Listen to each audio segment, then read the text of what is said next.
Hello, everyone. Hope you are well on this Monday afternoon. It is December the 23rd. Merry Christmas to all of you. I have several things to cover here. We have more information coming out about this South Carolina lab where these 43 monkeys escaped, these primates. I think that was a month or so ago. More is coming out about that. It's not good. I'm going to give you an update on that. Not good. That's something. Also, hell came to a New York City subway. Y'all might have heard about this. I'll go into that and what they're discovering about that. I have a couple of other little news things I'll go over. Also, it's the time for family gatherings. Friends, family, work. The work stuff probably already done. But I'm going to speak a little bit to how to mitigate or avoid the toxic.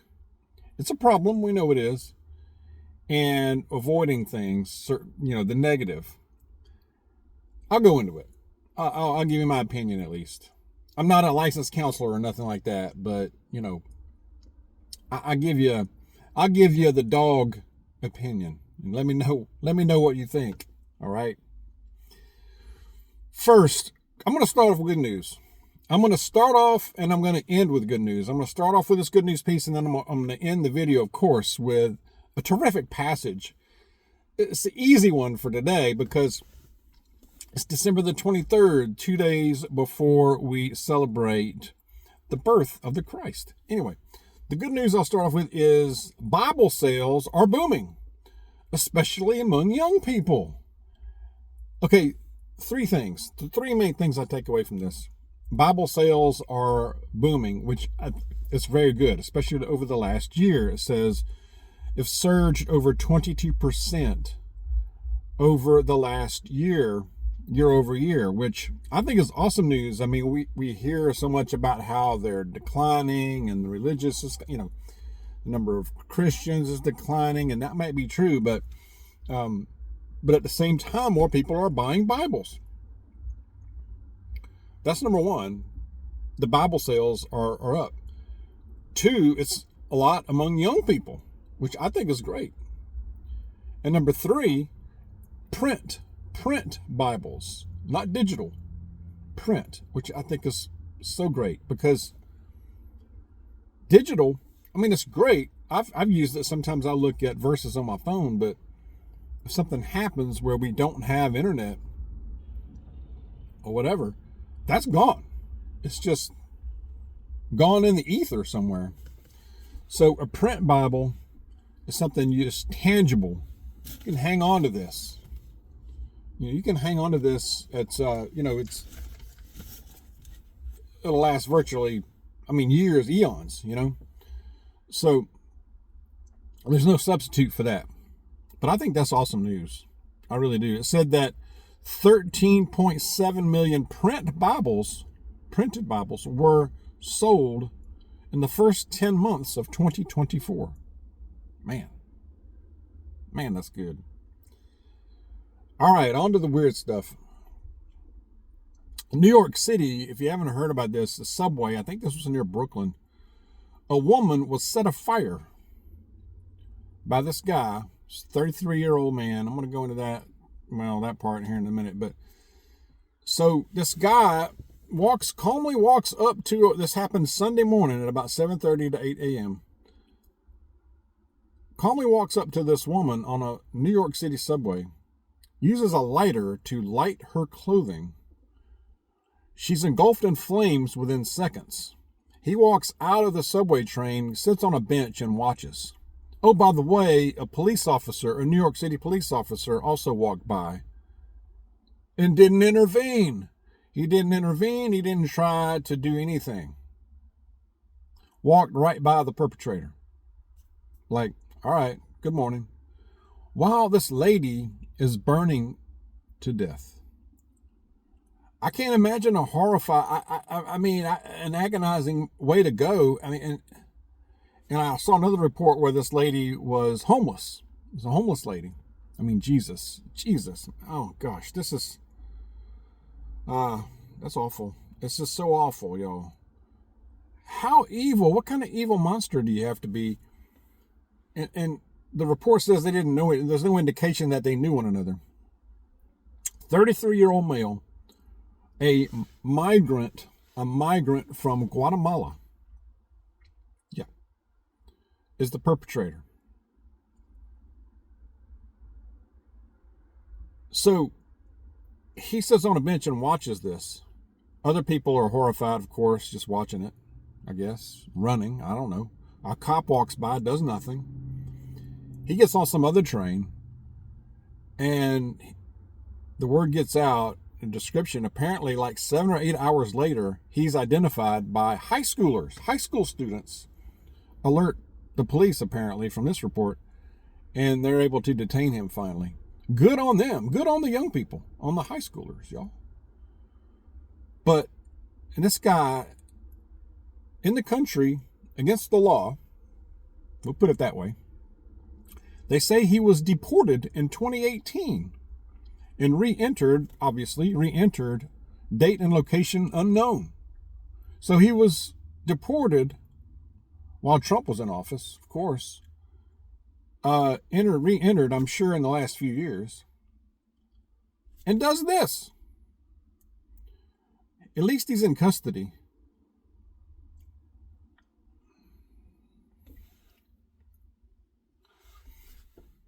He should be dealt with publicly. That's the way I'll put it that way.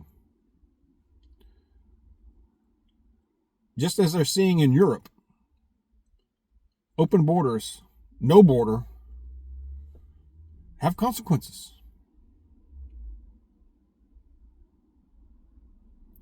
I mean, that's just straight out of hell. I mean, I don't know what part of hell this guy just jumped out of and did this. I mean, it's just unreal.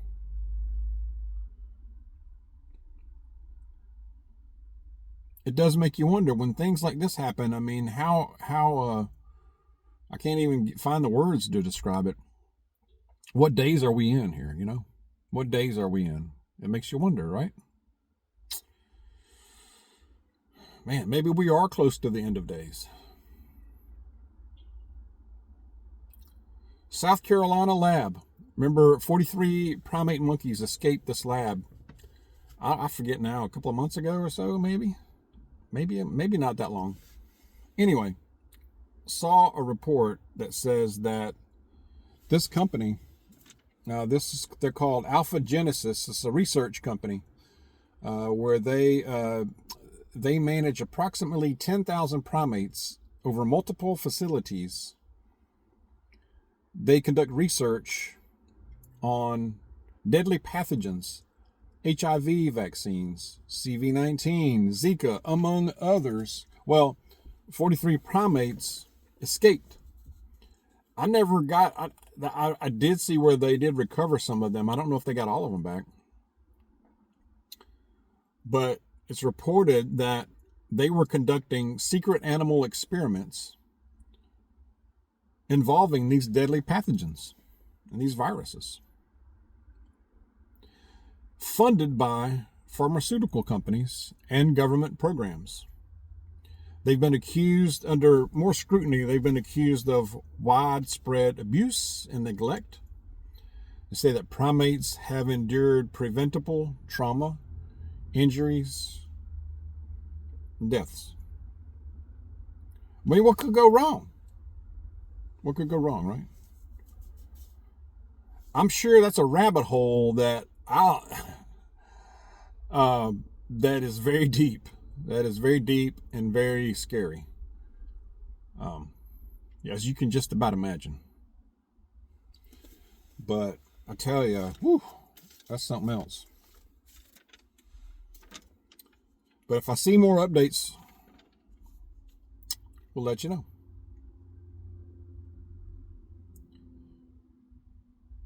That was actually shared with me by a subscriber. Emailed that to me. I appreciate it.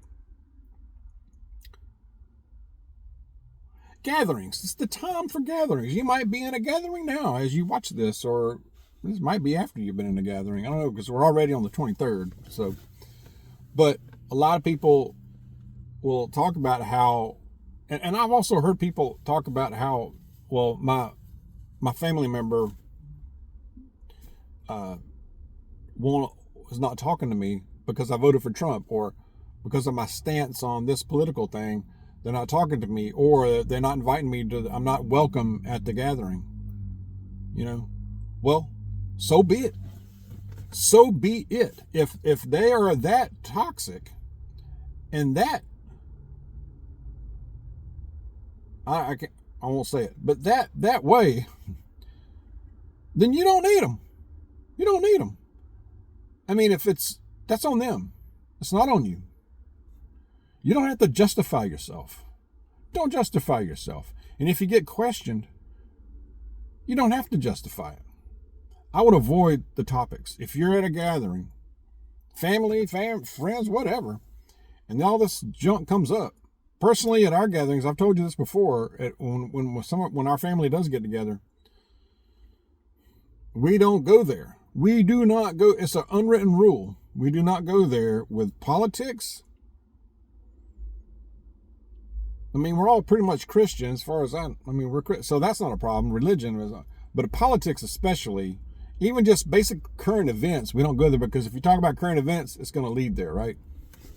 So we don't go there because, especially amongst the younger generation, not all of them, they have vastly different views than most of us. So we just don't do it, right? We want to keep the peace while we are visiting, and we have a good time with it, and it works for us. It works for us, which I'm thankful for. I'm grateful for it, really. You know, but I hear from a lot of you, and I know the reality is that's not always the case. And so when you're at a gathering, you know, and they want to bait you, don't play with that. You can state your position, but don't feel like you got to justify it. And if they're abusive, you know, don't put up with it. Don't avoid it. Run from it. Don't engage. It's not worth it. You're not going to change their mind. You're not going to change their mind. They're not going to change yours. At this point, what's the point? You know, it's a waste of energy. It's just destructive, in my opinion. So avoid that. Don't let people bring you down. I don't give us family. Don't let them run over you. No response is a response, okay? I'm going to say it again. No response is a response. It goes back to, you don't have to justify yourself. You stated your opinion. They don't agree with it. That's okay. You don't agree with them. That's okay. We can agree to disagree. If we can still be civil and be around with one another, that's awesome. But if it's not, if they're not gonna, if they can't deal with that, then you don't need to hang around. You don't need to just let that damage you. You know, if that makes sense. I'm trying to make sense. I hope that does make sense. But don't put up with abuse. A lot of people say, well, that's my family member, it's this family member, that family member, and family's so important. Yeah, it's very important. But being abused ain't important. If you stand there, if you keep taking the abuse, then that's on you, not them, because they keep abusing you and you just keep taking it. Get away from that. Don't let them. You know, don't be the abuser. And if they are doing it to you, don't put up with it, leave.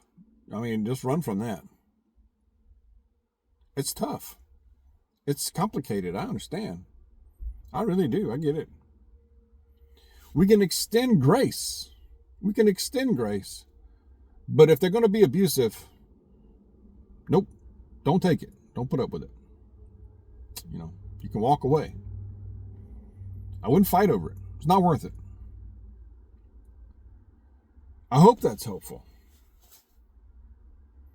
You know, I'm going to go to a passage.